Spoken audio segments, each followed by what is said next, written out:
how you are a climate science communicator, communicating the science of climate in a way that connects with regular people, in a way that is a bridge from scientists to, I guess, non-scientists. I would like to invite Dr. Sandra Steingraber to give the opening words. Yay. Well, hi everyone. I'm Sandra Steingraber. I'm co-founder of New Yorkers Against Fracking and an environmental scientist up at Ithaca College. And I'm happy to announce that the sun is rising over Ithaca. Welcome to the Sunrise Movement. I have just come from Worcester, Massachusetts, a gathering of 500 climate scientists, climate activists, brought together by a consortium of groups of which the Sunrise Movement was one. So a quick report from what I just saw. Over in Weymouth, Massachusetts, on the South Shore, there is a group of citizens who are fighting the siting of a compressor station, which is enabling Enbridge to carry fracked gas north to Canada. And I think with Sunrise Movement's help and everyone there who is organizing, they're going to win that fight. Yeah, baby. On the other side of the state is Holyoke, Massachusetts, led by a Puerto Rican neighborhood. They have shut down a coal-burning power plant and all the climate-killing gases. And they're also harming kids with asthma, and they've replaced that power plant with solar panels and battery storage. And the mayor of that town, under a lot of public pressure, has now called for a moratorium on natural gas pipelines and is committed to 100% renewable energy and a just transition for workers. That's in Holyoke, Massachusetts. Here in Ithaca, we are enacting the same play, reading from the same script, but we're on Act 2 rather than Act 4. We have one of our state's last coal-burning power plants right here in Tompkins County in Lansing. We turn on our lights by shoveling fossil fuels into an oven and lighting them on fire. And we, many of us in this community, are also calling for decommissioning that plant and replacing it with solar power and battery storage and a just transition for workers. If you want to know more about that fight, it's being led by a little group of us called No Frack Gas Cayuga. And we think we're going to win that fight too. Because we are New Yorkers. All right. And we have banned fracking in this state. And we have halted gas storage at Seneca Lake. So we have a few skills.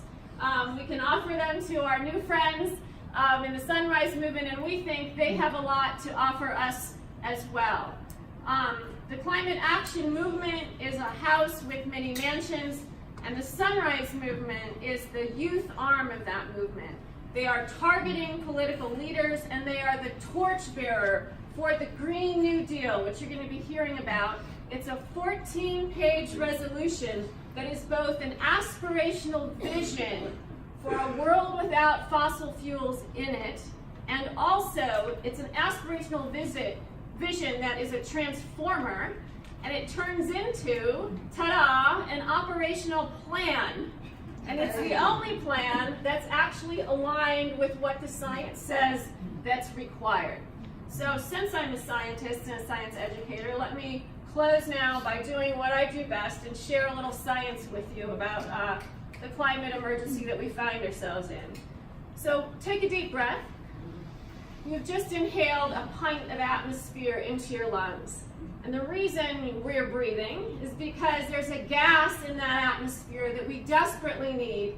It's called oxygen. Remember the Krebs cycle and ATP and all that? Well, that's what we need oxygen for. And that oxygen out there in the atmosphere is provided us by the world's plants. Half of it comes from the ocean's plankton, and half of it comes from the trees and the terrestrial plants. So take in one breath, and that oxygen, you thank the plankton for that. You take another breath, thank you trees. That's the oxygen for you guys, right? Now we breathe out. And we've just changed the chemistry of the atmosphere because the waste product from all those mitochondria, remember those guys, is carbon dioxide.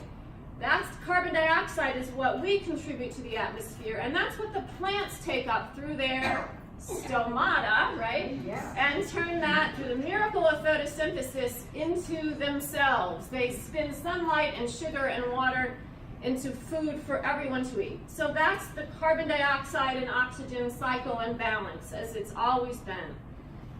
Carbon dioxide that we exhale does something else. It's a heat-trapping gas. It's a molecule that is organized in such a way that when the sun's radiation bounces off the earth back into space at night, a carbon dioxide molecule can trap that heat because that molecule will start vibrating, and vibrating things generate heat. And it's thanks to carbon dioxide, all of our exhaled breath, the exhaled breathing of every living thing that keeps us warm at night, that prevents our blood plasma from freezing, prevents the oceans from turning into ice rinks every single night. It's a greenhouse gas. It makes life possible. And your exhaled breath will outlive you. You'll be dead in the ground, and your carbon dioxide from all of your exhaled breath lasts for 100 years in the atmosphere. It's going to go on vibrating long after we're all gone, and it's going to keep the earth warm at night for other things to live. So life provides the conditions for life. The problem is, about 150 years ago, we began exhuming from the earth the corpses of prehistoric creatures in the form of coal, oil, and natural gas. And when we light them on fire to run our economy, we're loading up the earth with more carbon dioxide. And also the process of extracting them puts another greenhouse gas into the atmosphere called methane, a carbon with 4 hydrogens around it.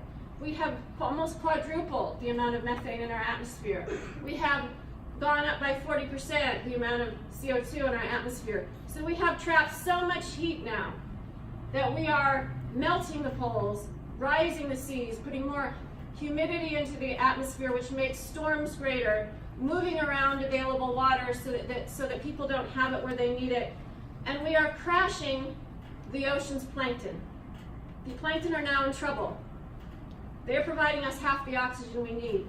So when we say we have 12 years to turn this around because it's a crisis, that's what we mean. We mean our water, our air, and our food are in trouble, and therefore we're in trouble too. But we have this moment now to act. So I'm inspired by a training manual that they offer first responders. The poet Annie Dillard has brought this to our attention. When first responders come across a badly wounded patient, a trauma victim, who looks up at them and asks, "Am I going to die?"